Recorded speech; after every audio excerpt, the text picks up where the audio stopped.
Nearly 2.5 million Syrians are now refugees, giving that nation the dubious distinction of having the highest refugee population in the world. Most have fled since Syria's Arab Spring uprising disintegrated into a brutal civil war. Now, Syria's neighbors, Jordan, Lebanon, and Turkey, are straining to accommodate the refugees. The influx puts pressure on their economies, natural resources, legal infrastructure, security forces, and political goodwill. As host nations, those governments have to carefully tread the line between providing humanitarian assistance and maintaining stability. Ultimately, it will take a comprehensive and unified effort from Washington and the rest of the international community if displaced Syrians are to return home. Syria, the world's largest refugee crisis. Next on Great Decisions.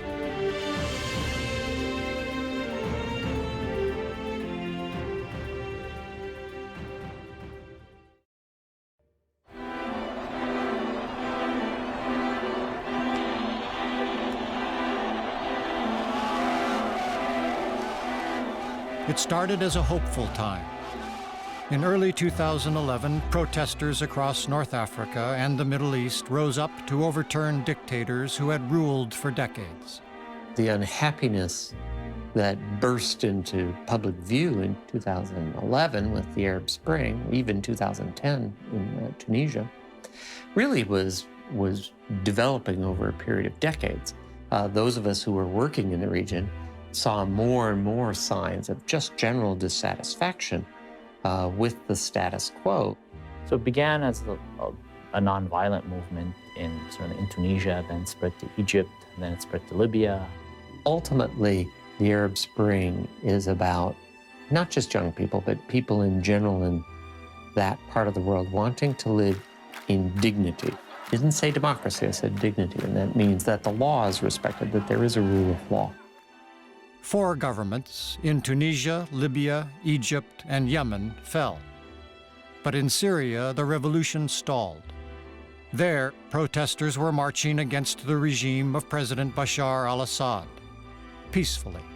It started out as a protest against the arrest of some, they were adolescents, they were 12, 13, 14-year-old kids in a city to the south of Damascus called Daraa, who spray painted on the wall what they had seen on Arabic satellite TV, bring down the regime.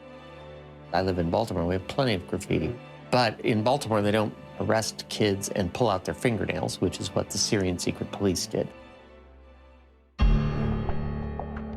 The early protests in Syria in March of 2011 in Daraa and other communities in the south, those were largely nonviolent, peaceful, and they expressed a sense of disenchantment that had been building up for 4 decades against the Assad regime.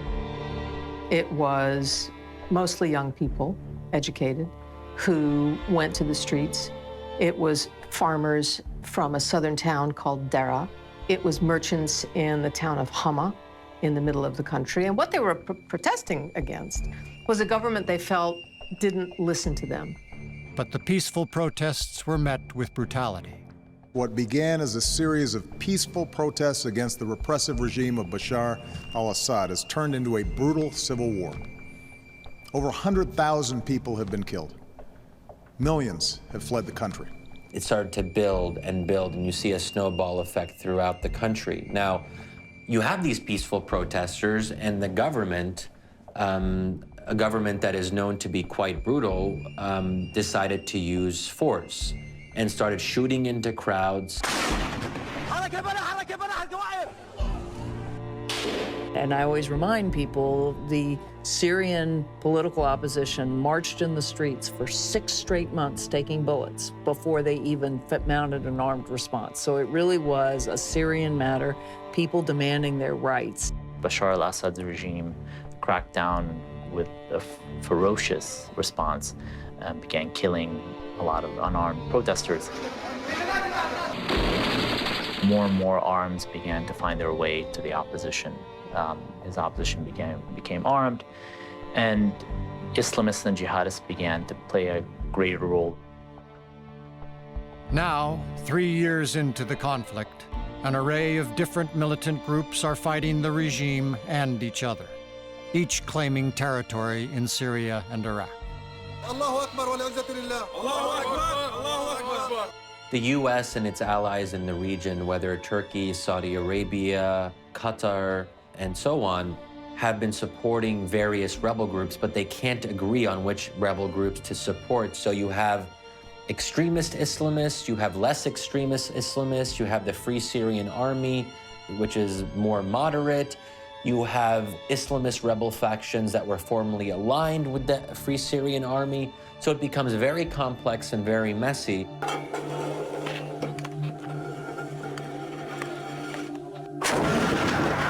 So what you have in Syria is 4, 5, 6 wars going on all at the same time.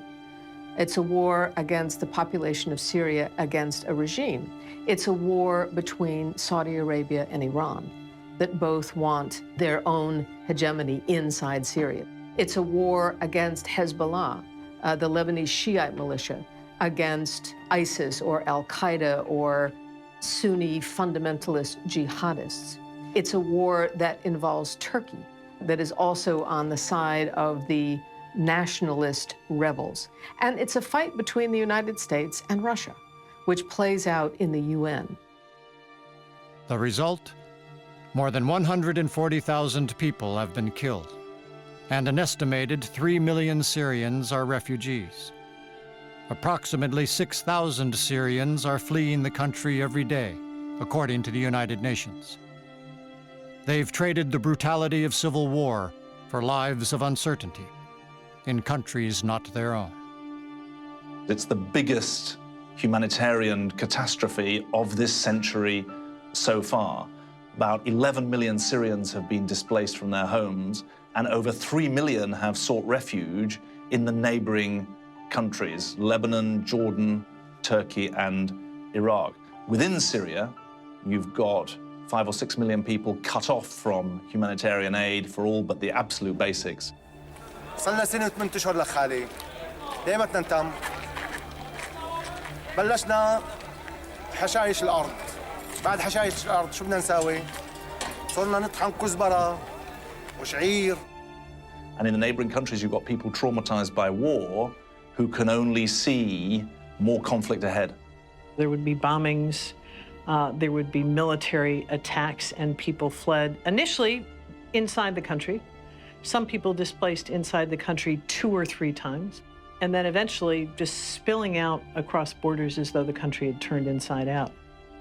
So if you take the refugee population, people who have actually fled the country, and you combine it with people who are displaced but still inside the country, we're looking at somewhere between 10 to 12 million people, which is more than half of the Syrian population. The scale of destruction and movement of people and people in crisis is astonishing. I mean, it really is something that should make people pause. You have villages in Lebanon that now have more Syrians in them than Lebanese. Across the border in southern Turkey, in some towns, it's 50% Syrian. They set up refugee camps, but even they couldn't keep control of the wave of people who are coming and coming and coming. It will take decades to sort all of this out.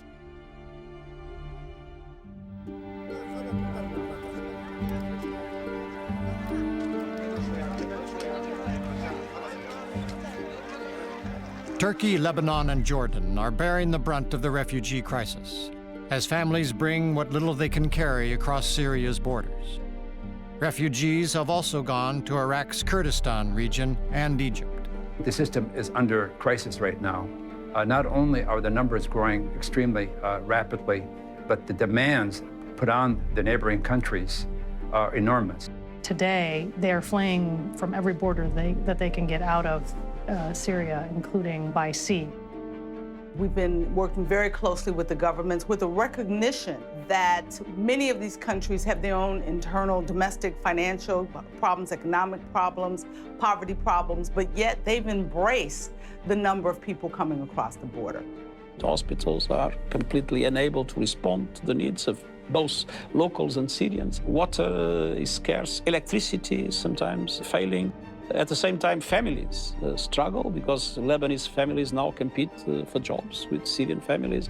Salaries went down, prices and rents went up. The hardest hit country is also the smallest, Lebanon.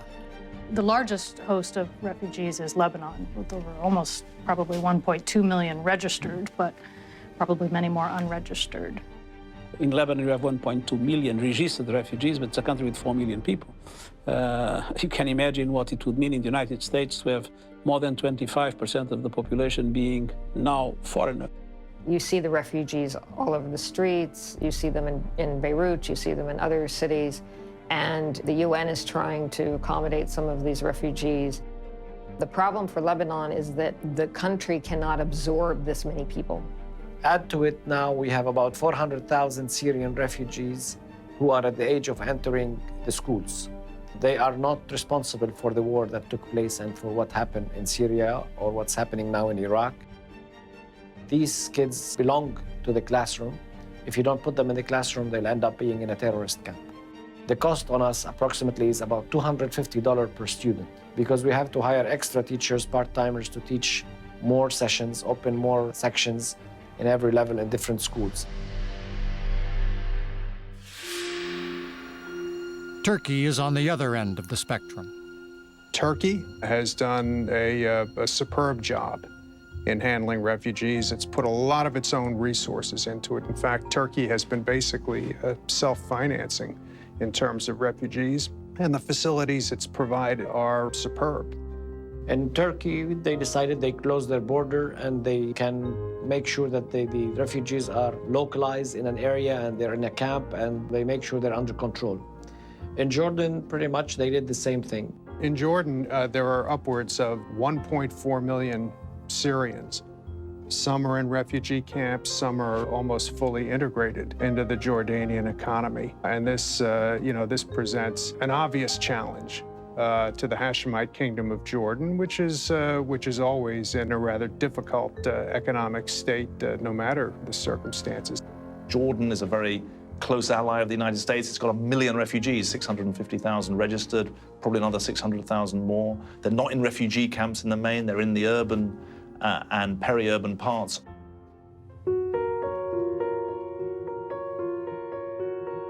The flood of refugees has prompted a show of support from the international community. The humanitarian situation, which has been calamitous for many months, has grown even worse of late. Our task, and it is an urgent one, is to reverse course and restore a sense of progress and hope in the region. The U.S., European Union, and other nations have responded with billions of dollars in assistance, supporting the work of the United Nations, along with scores of private aid groups on the ground.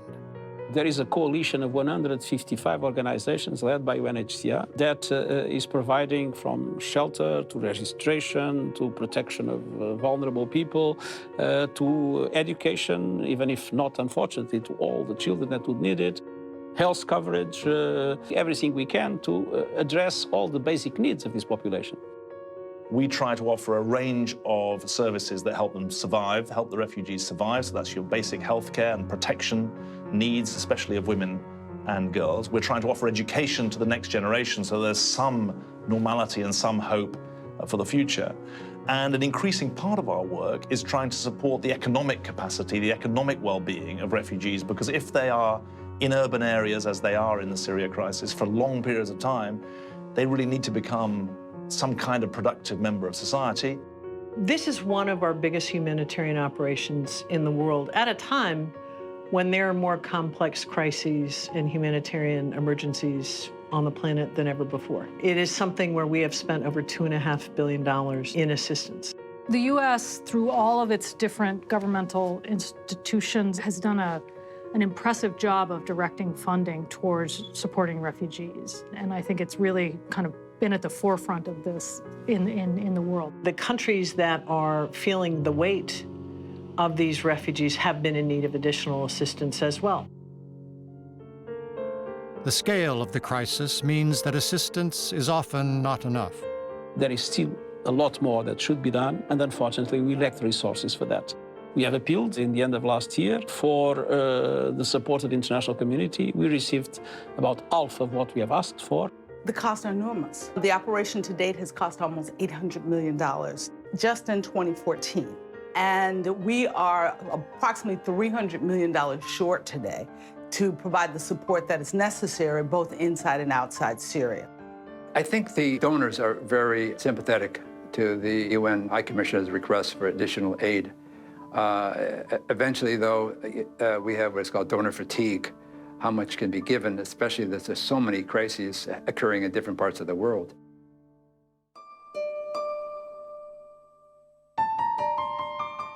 It's more than just the cost and logistics of aid that trouble the nations hosting Syrian refugees. What we know from humanitarian crises around the world is when they are lasting or of a certain scale, they are in fact destabilizing. If you think of the economic pressure on a country that absorbs 500,000 extra people, 1 million people, very, very quickly, that's a lot of economic pressure. You're already looking at the destabilization of Jordan. Iraq has come apart in no small part because of ISIS. The threats toward Turkey. You've got Kurds in Syria who want their own place. You've got Kurds in Iraq who now increasingly want to separate. So you're looking at what could be a decade and more of major instability in a region that is still hugely important to us economically. At times, fighting from Syria has spilled over the border into Turkey. The murkiness of the Syrian-Turkish border allows for a lot of traffic back and forth that may not be good for Turkey in the long run, and certainly is probably not good for the conflict in Syria. The Turks, at the beginning of this, actually looked the other way when a lot of jihadists began to filter in, to infiltrate into Syria. Although as time has gone on, the Turks have gotten more and more worried about the Islamist opposition and the jihadists, and they've tried to turn off that spigot and not allow as many jihadists to infiltrate through their borders. Syrian refugees took shelter in Iraq's Kurdistan region, but now Iraq has been drawn into the fighting as well. In Iraq, the vast majority, I think over 90% of the refugees are in the Kurdish regional government in the north. Extremists from ISIS, the Islamic State of Iraq and Syria, have made territorial claims across the two nations' borders. You have basically an invader. I mean, this isn't just a terrorist organization. This is a hybrid, at least, a group that says it's a state. They've occupied another state, and they've occupied Sunni territory in Syria and Sunni territory in Shia-governed Iraq.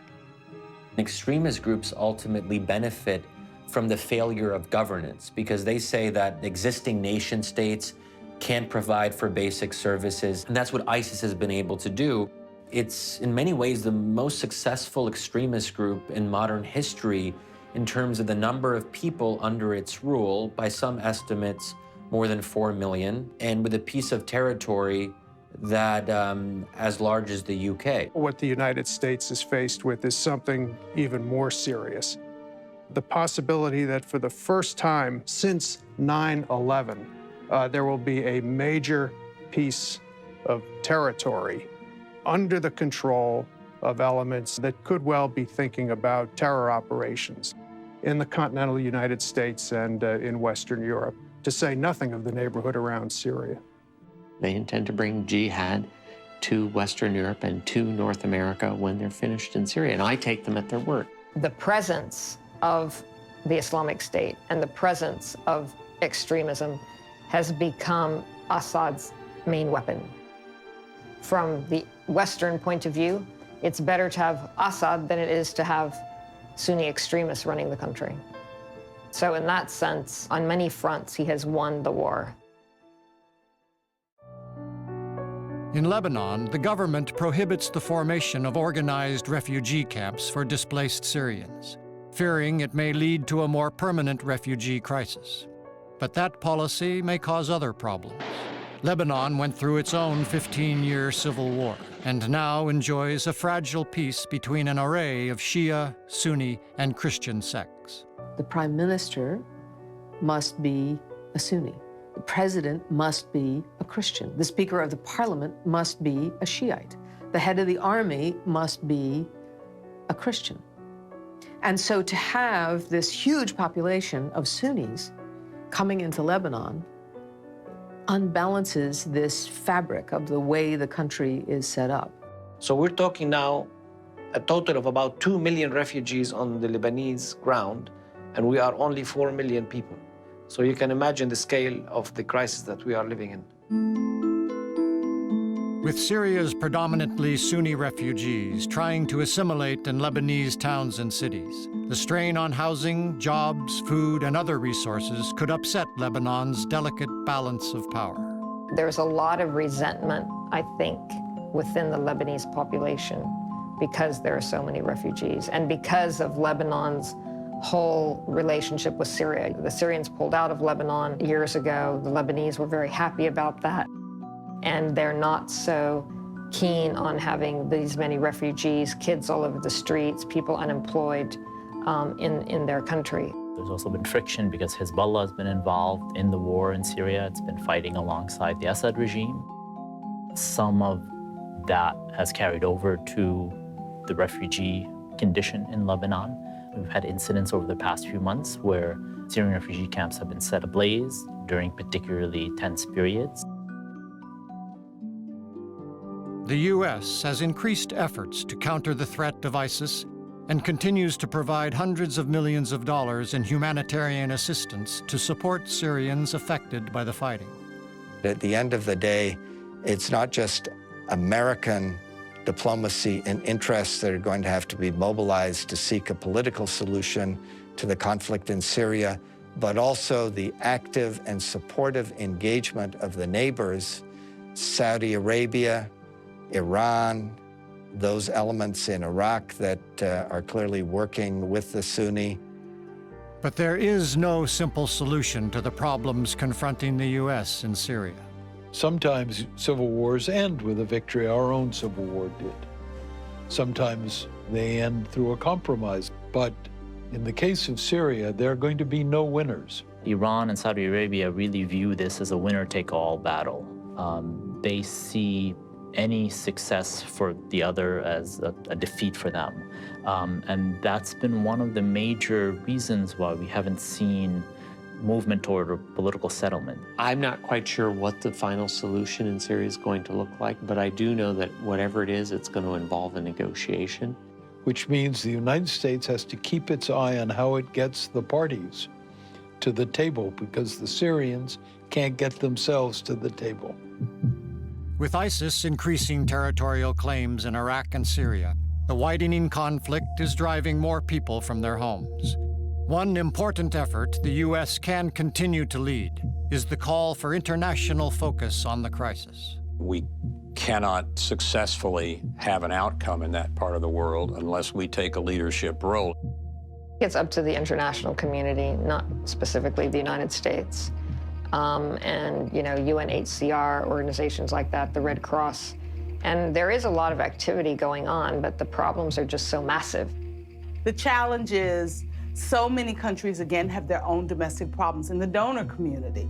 And we recognize that. But we also recognize that there are Syrians continuing to flee for their lives. And the one thing they should not need is food. Resolving the conflict in Syria may take time, but providing relief for refugees requires immediate action.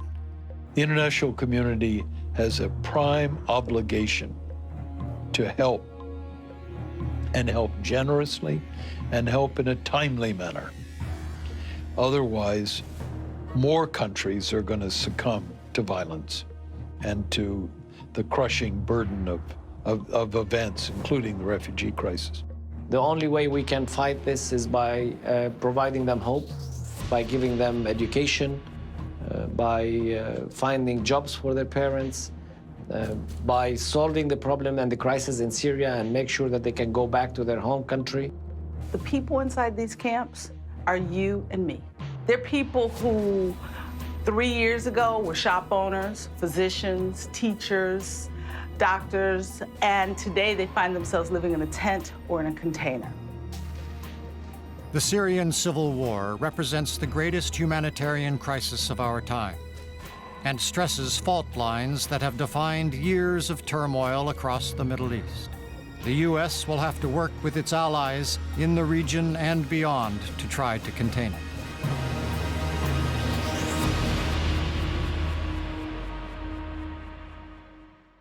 Great Decisions is produced by the Foreign Policy Association in association with Thomson Reuters. Funding for Great Decisions is provided by PricewaterhouseCoopers, LLP.